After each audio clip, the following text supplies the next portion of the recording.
Hey guys, it's Shadow here of HDVoltageGaming, and we're going to be back. Welcome back to some more Terraria. As you can see from the last episode, I decided to actually cut out an entire episode because we didn't get much done. We didn't actually find too many things.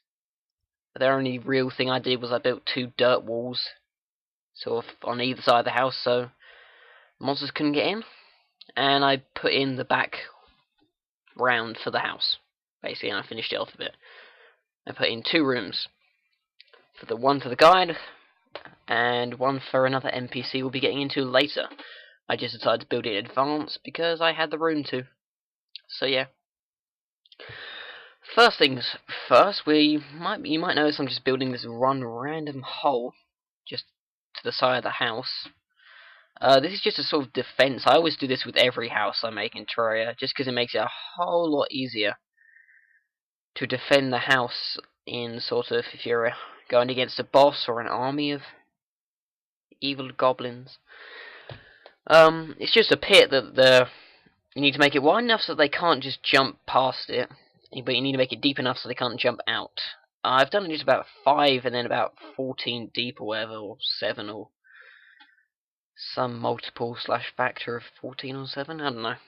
And I just build that on either side so that you don't need to keep building these stupid dirt walls, and you can just leave them open while it's night time where you're in your mine. And they link up to here, but you could put stuff like just a bit of a wall in the way. Yeah, you might be saying, well, that's kind of stupid because, you know, now they're just going to jump down and they can still get into your house from the bottom. But I say they're not smart enough to do that. The enemies aren't smart enough just to do that anyway. And you normally just close off the bits that allow them to get into the main area. So I'm just going to cover up the first hole. And I wanted to actually count how far I actually did it across so I can make it symmetrical on the other side. So I got rid of that dirt and I'm just going to use the dirt to count again. I'm pretty sure it was about 5 anyway. And of course the guy doesn't help, because he's being an idiot. And he just keeps opening the doors. I think I actually died once in this episode purely because the guide went and opened a door.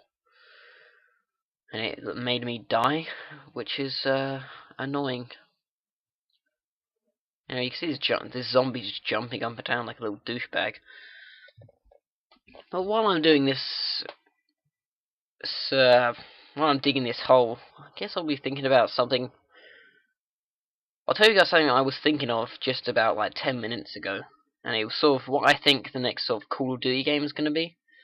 And I was thinking they haven't really got very many wars left to cover, and I very much doubt they'll do a sort of Call of Duty game on like a Civil War or whatever, like the American Civil War. I don't think that would be very interesting.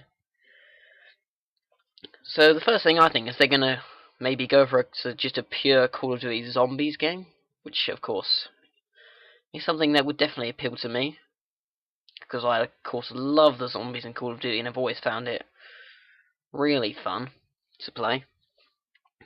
It's just something different, I suppose, is what intrigues me the most about it. And you saw there I got a shackle. It's why zombies. You may be wondering, well, you know, my weapon's meant to do 5 damage, but it's doing 4, and that's because the zombies all have the shackles on them. So yes, the game is smart enough to realise that if an enemy does drop that item, it's probably already equipped it to itself. So yeah, all zombies have 1 defense.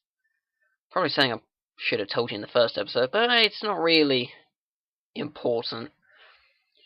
Seeing as now we have it, I'm gonna leave them open. Of course, the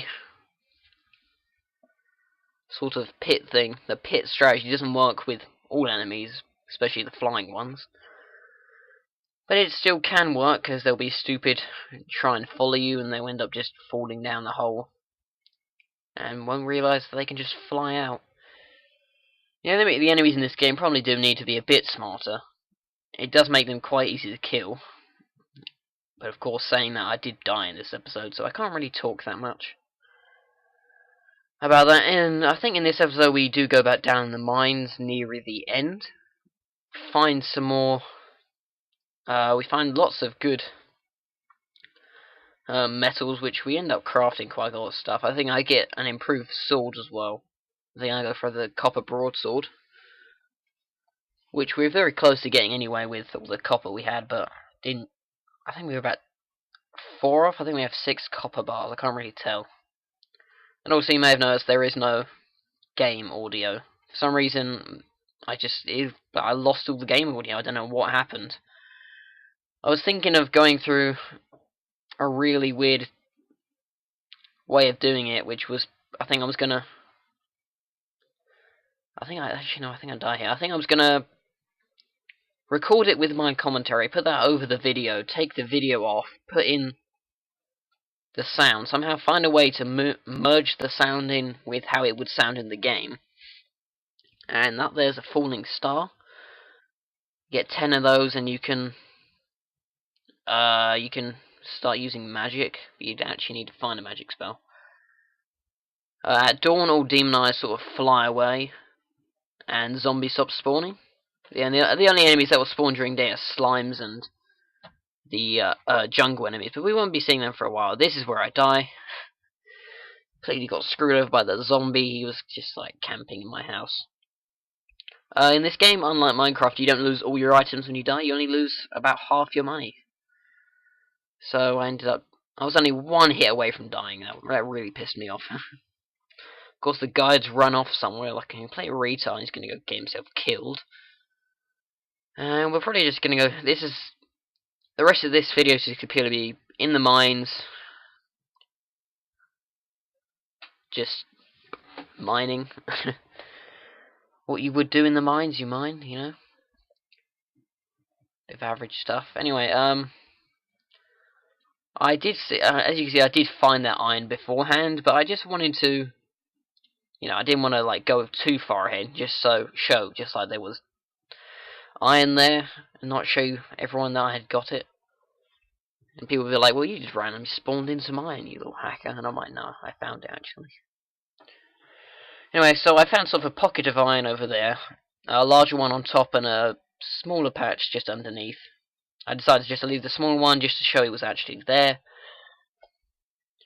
so it didn't look like I just went somewhere completely where I knew that there was iron.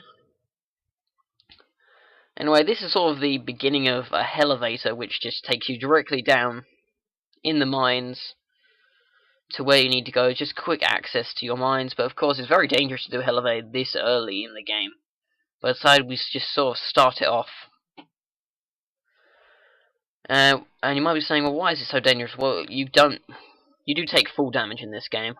And you do take a lot of full damage. It's like, from this height, I would not survive. It'd be completely impossible. I'd be taking damage in the thousands. And the only way to prevent that is to have one of the upgrades to your character. Or you can have an item. There is like 1 or 2 items that would help you as well.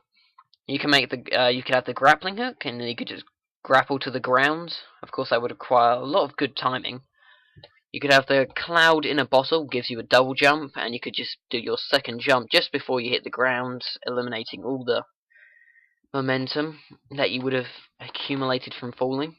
You could have the lucky horseshoe, which just completely negates full damage, which is probably the best item. You don't have to do any sort of special jump just near the end, have perfect timing.